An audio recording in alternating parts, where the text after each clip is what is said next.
Hello, I'm Dr. Alan Mississippi. And I'm Dr. Jenna Moragello. And last episode, we talked about not putting the mechanics in front of the miracles and about getting neutral and loosening your grip.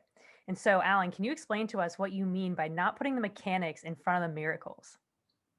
Well, anytime that we put a very specific set of how we're expecting something onto the universe, we limit the ways that it can show up that we're looking for. And generally what we see in our life is what we've expected to see.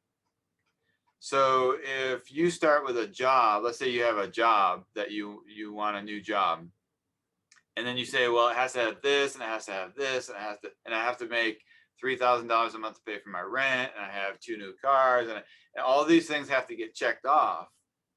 Then you've made the ways that can show up in your life more and more and more narrow. When we combine that with, we see what we're looking for generally, and we generally only see that. Now we're kind of limited on 2 different fronts. And so instead of putting the mechanics first, like I have to have all these things, as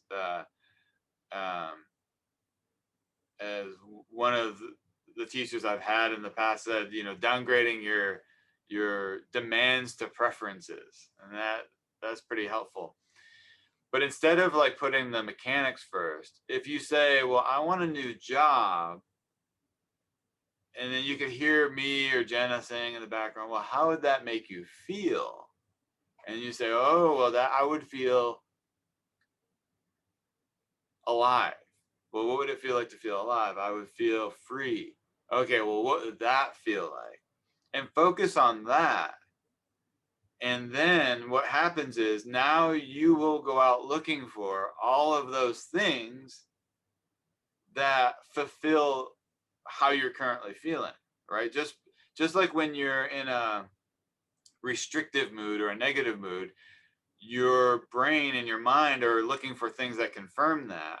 Well, when you feel great, your brain and your mind look for things that confirm that as well.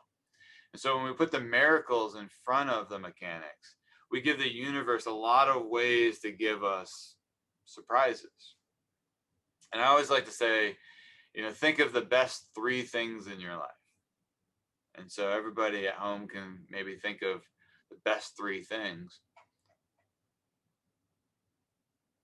And then the question is, well, how many of those did you specifically set out to create? So Jenna, for you, how many of those 3 things that turned out the best in your life so far in your 100 years? Oh, 2 I never saw coming.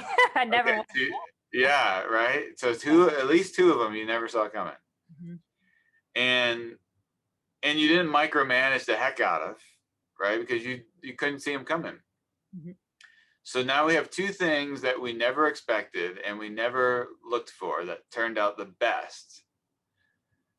Now, of those things that you specifically set out to create, how many of those came out exactly the way you thought they would come out?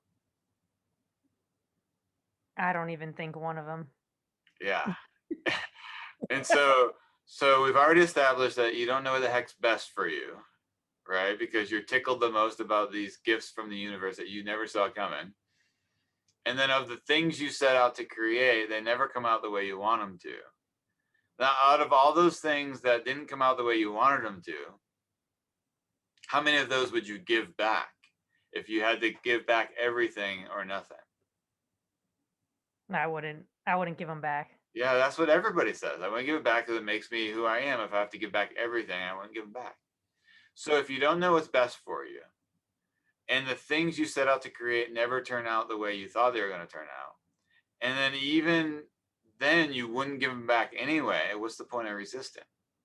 What's the point of telling the universe that this is exactly how it has to be? So what we're trying to do is just say, well, what would it feel like, best case scenario, for this to come true? What's the best thing that can come in the situation? And I don't like to even have an answer for that. If I start going to answers, I go bigger. What is the best thing that I don't know of that can happen right now? And when we start to do that, what we set our mind out to do is look for all of those things that are too big for our previous understanding of the best possible thing, which is way more fun than it has to barely pay my rent and it has to pay for my cars. And like that doesn't feel as good as what is the best possible thing. Because what I think is the best possible thing, and what Jenna thinks is the best possible thing, and what God thinks is the best possible thing, they're probably all different. So I would encourage you to explore or play with the idea of putting the miracle before the mechanics and allowing the feeling of what you want to create to stand out way more than the feeling of what you think you have to create. I don't know about you, but I think that needs to be on like a quote block on everyone's desk. Yeah, mine too sometimes. Like the funny thing is Emma, who's my better half, she has this imaginary list of my sayings, and so when I'm struggling, she'll like pull out an imaginary card and just hand it to me and leave. And one of those might be, don't put the mechanics in front of the miracles. So I'm like, I need to get this done, and it has to be done today. And she's like, here you go. Don't put the mechanics in front of the miracles. So, Oh, that's fantastic. Well, marinate on that, my friends. Link or not link, like, subscribe, and think about the feeling of how good it would feel to have everything you've ever wanted. Till next thank you. time.